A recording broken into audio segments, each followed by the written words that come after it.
Hey everybody, welcome to my channel. In this video, I get to talk about Miss Reiley. Yes, Miss Reiley. You know who Miss Reiley is. Miss Reiley is my double bass. I've had Reiley for a year and a half now, and people ask, why do a lot of bass players have two basses? And the answer is simple. One, two is better than one, right?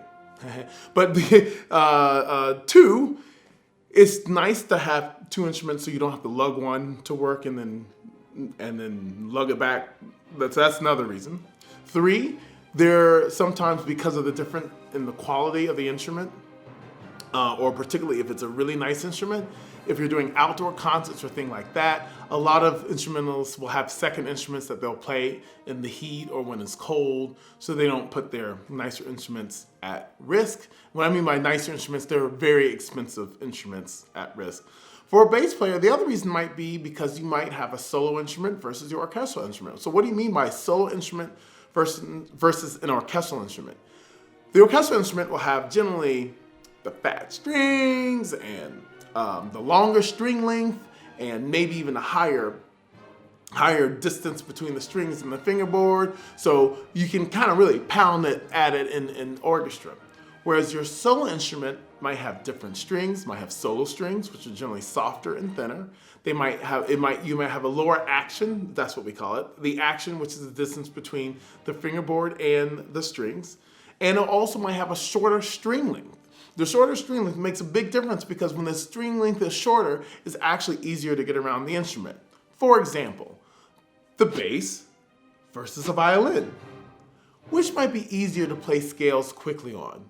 The double bass, where the fingerboard is like 3 times as long as the violin, or the eensy weensy teensy little violin? Which one do you think it'll be easier to play fast things on?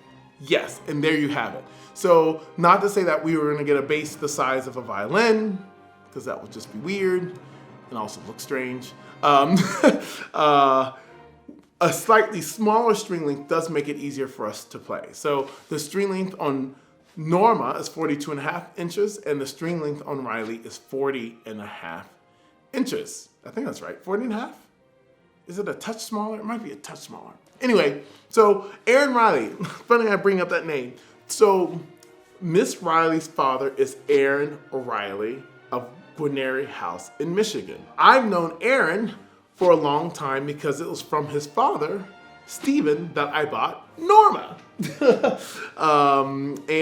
Since Steve has retired and Aaron is now the owner of Guarneri House, and they moved from their shop which was in the old mansion, downtown Grand Rapids, and now they're in Hudsonville, Michigan, which is a little closer to the lake outside of town.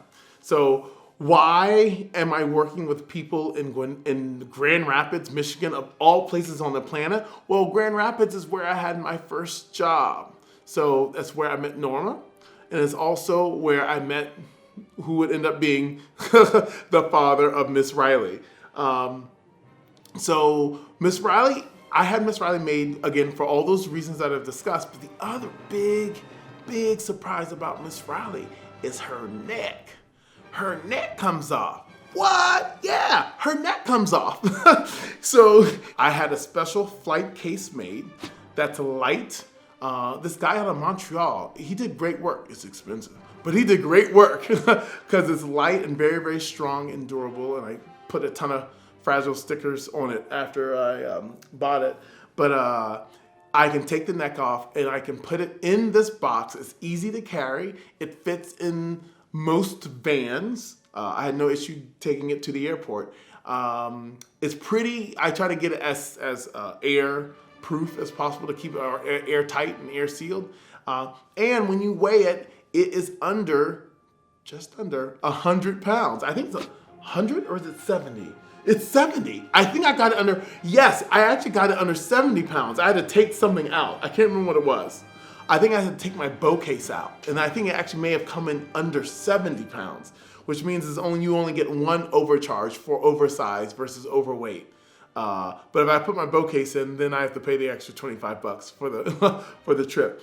But yeah, which is way better than those huge carbon fiber cases that take a lot of, you have to have a special car because it doesn't fit even in a lot of vans, and it's heavy, even the lighter ones. It's just, this was kind of the way to go.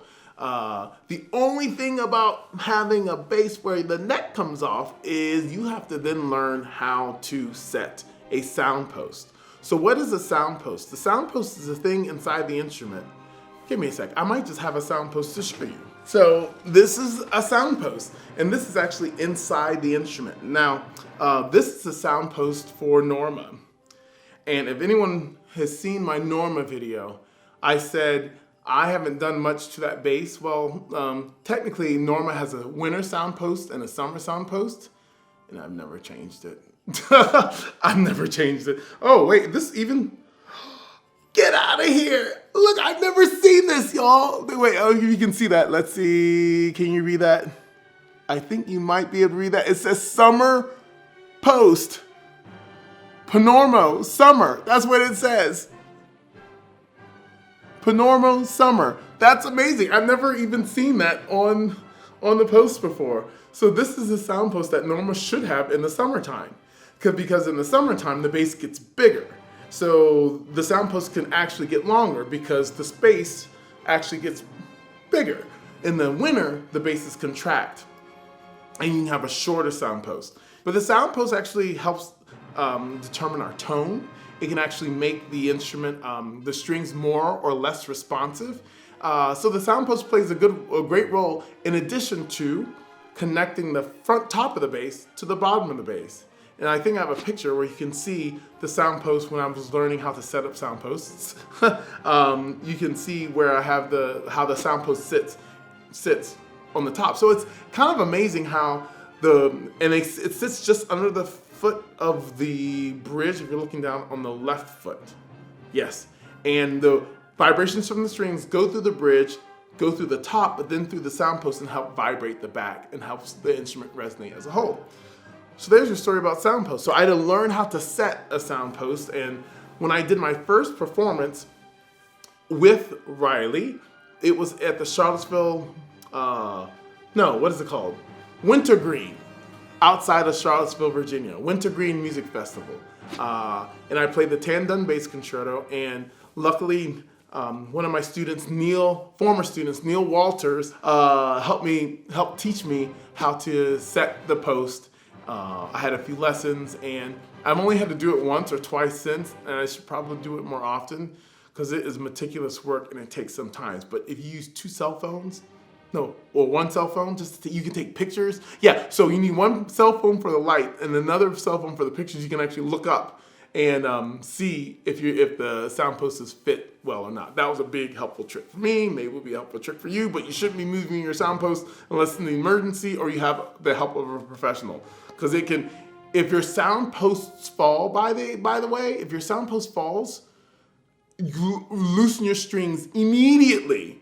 Because if you have all the weight, which is a lot, of the strings going over your bridge and the bridge sitting on the top of your bass, and this isn't there to hold up and transfer that weight from the top to the bottom, your bridge could go right through the top of your instrument. And that would be bad, boys and girls. That would be really, really bad. So, yeah, if you ever hear your sound post fall and you hear this clunking around in your instrument, make sure you get your strings down immediately to save the top of your bass because you don't want to do that. So anyway, back to Reiley.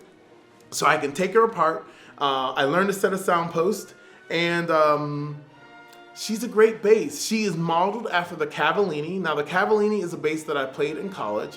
It's one of the coveted basses at the Curtis Institute of Music. When I bought Norma, I actually compared to the Cavallini by driving to Bowling Green, Ohio. I mentioned this in my other video, where a student lived who was at the Curtis Institute of Music at the time and playing the Cavallini. That student by the name of Alex Hanna, principal bass of the Chicago Symphony. So a lot of bass players have played the Cavallini and actually tried to buy it from the school, and the school's always said no. Reiley is modeled after the Cavallini. That's what it is. Reiley is modeled after the Cavallini. She's not an exact copy, but the front, the sides of the instrument are very much resemble the Cavallini from Curtis. So that's the bass she was modeled after.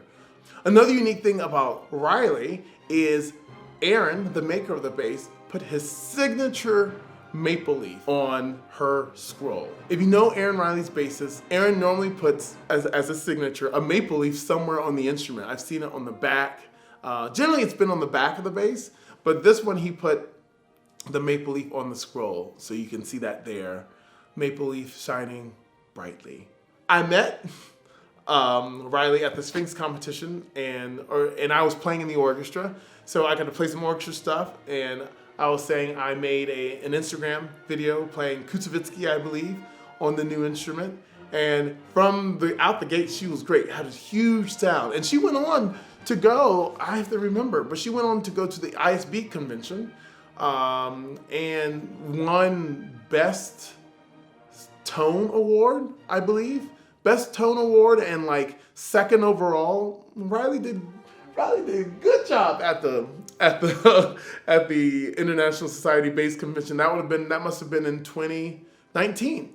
So it's been a great ride with Reiley. I play Reiley all the time. I have actually moved a lot of my solos to Reiley, including playing my Bach, because it's so much easier. No offense, Norma. No offense. But it's so much easier with that 40.5-inch string length to play Bach on Reiley than it is on Norma.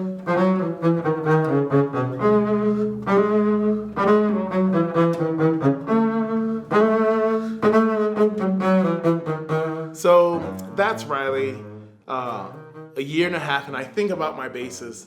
Norma is 218 years old. Reiley is a year and a half. The history and the stories that Norma could tell if she could talk. But it's amazing to think that they go through all this history. 218 years. What orchestras has this bass played in? I mean, we know Grand Rapids Symphony, New York Philharmonic, Detroit Symphony, Atlanta Symphony, and now the Philadelphia Orchestra. But before that, what orchestras did it play with the London Symphony? Did it play with the Birmingham Symphony? What conductors did it work with? What composers has Norma seen in action? It's amazing. And what's neat about Reiley is starting that same kind of conversation and that same history with her, because at some point, I'm not gonna be here anymore. But Reiley will, and she will be in the hands of someone who will probably be wondering the same thing. But hopefully, now that we have technology like this, someone can look at this video. Hello, future. Someone can look at this video and say, oh, that's Reiley when she was a year and a half old with with the guy the bass was made for. Isn't that so cool? So there you have it. So I hope you've enjoyed learning about Reiley. Thank you everybody for watching. I hope you enjoyed this story about Reiley. If you did, even if you didn't, just hit that subscribe button below, because that's what you should do. And you can hit the bell icon if you want to get alerts for when I upload my next video.